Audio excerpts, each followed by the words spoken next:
Hi, it's Nero here from Investment Rise, and another month has just gone by. We've just gone through April. I'm recording this in early May, and property prices are still on the rise. In fact, we've got April's CoreLogic data, which shows that property prices across the country are still continuing their meteoric rise. But it's been an interesting month because in February we had the fastest rate of price growth since 2003. But then in March we broke that record and had the fastest rate of price growth since 1988. But in April, no new record was set.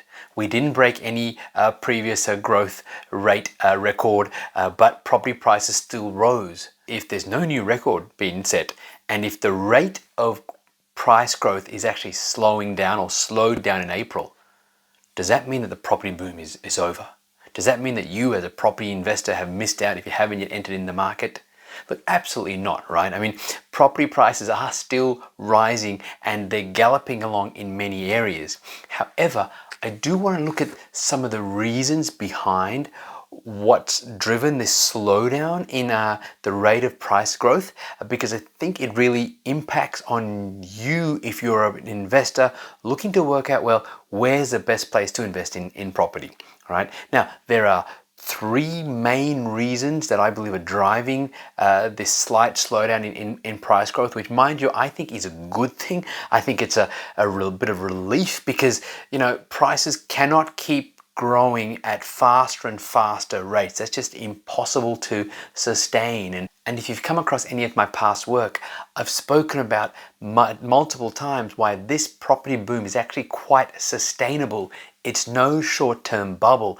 And the fact that we're getting these consistent growth rates, sure, some months are faster and they're record-breaking and they, hit media headlines, and other months like April are a bit quieter and hardly anybody wants to talk about them. But regardless, property prices are still growing rapidly in many areas around the country, and I still think that there are many areas that are on track for double-digit growth this year, which is phenomenal, right? Okay, and the best part about that is in many of these areas you can also get positive cash flow as well. So we have this unique opportunity as investors to get both positive cash flow and capital growth in 2021.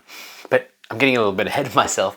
Let's go back and look at those three reasons that are slowing the rate of price growth down, or at least slowed the rate of price growth down in April. Okay, and the first one was the end of first home owner or first home buyer initiatives. All right, now as a result of COVID, the federal and a lot of the state governments threw bucket loads of money at first home buyers to really invigorate the economy. Okay, and that drove property prices higher, absolutely. But now, as at the end of March, a lot of those incentives have been removed. So as a result, in April, we didn't see those high levels of first home buyer demand that we have seen in the past few months. And of course, a lowering of demand will always slow down price growth. So that's the first reason. Reason number two, CoreLogic reports an increase in the number of properties that have been on the market or have come to the market. So we're seeing more and more homeowners who are catching wind of the fact that we're in probably the biggest property boom we've seen in decades in multiple areas across the country. And they're bringing their properties to the market in order to test the market and hopefully get top dollar. And as we're seeing in many areas, they're getting top dollar, if not even more than what they expected. Okay, so yes, more people are bringing their properties onto the market and they're getting the prices they want, or even higher than they expected. But as a result of more and more properties coming onto the market, supply is starting to increase. Look, don't get me wrong, there's still a huge supply shortage across the country. But that supply shortage is lessening. There is a slight increase in supply. And as we increase supply, again, the rate of price growth will decline, or at least it will stick to more manageable levels than what we've seen over the last few months. And number three, and this is I think the biggest factor of all, is affordability constraints. Look, We know that prices have risen significantly in many areas across the country, and take Sydney for example, where prices have absolutely skyrocketed, and we're getting to a point right now where people can't afford to keep paying higher and higher prices in many suburbs. Not all suburbs, I'll come to that in just a moment, but in many suburbs, all right? And so as we see the fact that people can't afford these higher prices because there still is very little wage growth out there, we are going to see this rate of price growth slow down, I think, over the next coming few months.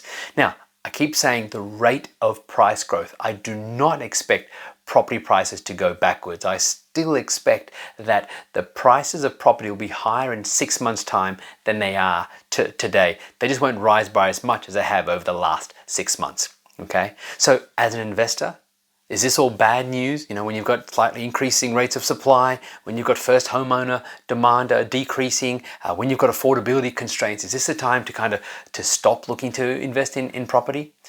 Absolutely not. I mean, as I said, the rate of price growth is slowing down. The fact is prices are still rising. I mean, if you buy something today in a good area, odds are you will make an equity gain over the coming few months, and certainly over the next few years, okay?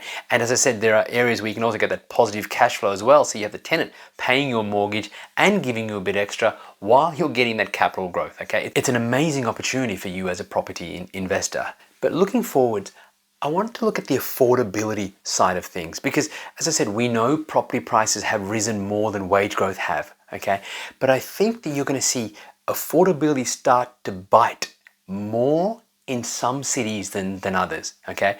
Like, for example, property price growth, as I said, was about 1.8% across the country, which is a slowing down from previous months.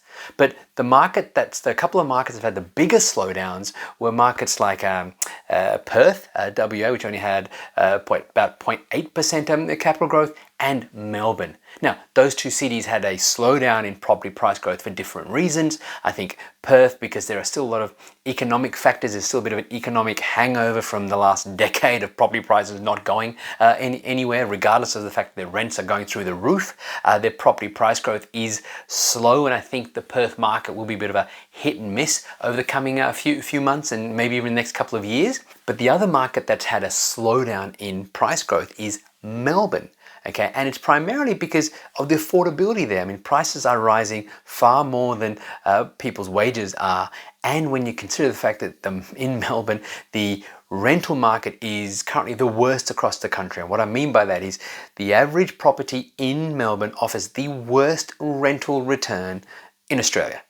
Okay, so when you're not getting those rents, when property prices are already so high compared to wage growth, it's going to take something for property prices to keep rising. And when we consider the fact that Melbourne as a city has per capita the highest rates of migration, obviously it had before COVID, the lack of migration is really, I think, going to slow down Melbourne's price growth. Yes, with the fact that there's still lots of demand from locals, there's not enough supply, interest rates are at record lows, will keep prices high. But then let's look at Sydney. And Sydney's becoming a bit of a two-city market. What I mean by that is this. We are seeing more and more suburbs that are the higher price suburbs. They're the ones that are almost counterintuitively, they're the ones that are continuing to rise at significant rates. But the more mid-range suburbs in Sydney, their rates of growth are actually slowing down. And again, why? It's because those suburbs are where people's affordability is starting to bite a lot more, and the people who want to live in those suburbs, well, they can't afford the higher and higher prices, and so the rates of growth are slowing down in those suburbs. But if you look at some of the more expensive suburbs, like the North Shore of Sydney, Northern Beaches, just two examples there, price growth is significant and well above the average for Sydney and well above the average nationally. So as an investor, what does that tell you? It tells you that some of the reckless advice that I saw thrown around a couple of months ago isn't valid. What I mean by that is that reckless advice was just buy anything, you're going to make money, the whole market is rising, okay? But what we're seeing here is that markets are now starting to rise at different rates. Sure, the country as a whole is rising. And look, the worst thing you could do as someone who's thinking about investing in property is to not get into the market, because you could almost buy badly. As long as you stick to houses and look at your basic levels of research, you're likely to make money, sure. But so the worst thing you could do is stay out of the market. But if you're looking to maximize your potential for capital growth, if you're looking to maximize your rates of return, you want to start looking at which markets do you think are expected to have the highest rates of growth. And I think if you focus on affordability, that's going to give you a really good indication of which areas have significant potential for price growth. Look at, for example, Sydney versus Brisbane. Both markets rising considerably, but house prices in Brisbane are about half of what they are in Sydney. But if you look at the average income, or median income rather, in Brisbane compared to Sydney, there's only a difference of perhaps under 10% according to the Australian Bureau of Statistics. So what that tells me is that as prices in Brisbane continue to rise, you're not going to have the affordability issues that, for example, we're seeing in Melbourne right now. We are starting to see in certain areas around Sydney as well. Okay, so look at the smaller capital cities, look at the cities where people are moving into them. Okay, so Brisbane again has the highest rates of internal migration, domestic migration across the country. People are still moving there from Sydney and Melbourne. Okay, Adelaide, for example, has also some internal migration, primarily from Melbourne. So look at the smaller cities. I think they're going to be more affordable. You're going to get much better rental returns. And I certainly think that as an investor, if you're looking for that safe investment while still making the best choice and making a responsible investing decision and looking to maximize the opportunity, the smaller capital cities are going to have a lot more potential over the coming little while than the bigger cities will. Hey, thanks so much for watching. If you found this video valuable and you're thinking you might like my help to help you find an investment property, then head on over to nerocall.com to discover our unique 5-step process that's helped my private client group purchase now well over $66.2 million worth of property. And then if you like what you see, you can book in for a half-hour phone consult with me personally. Either way, thanks again for watching.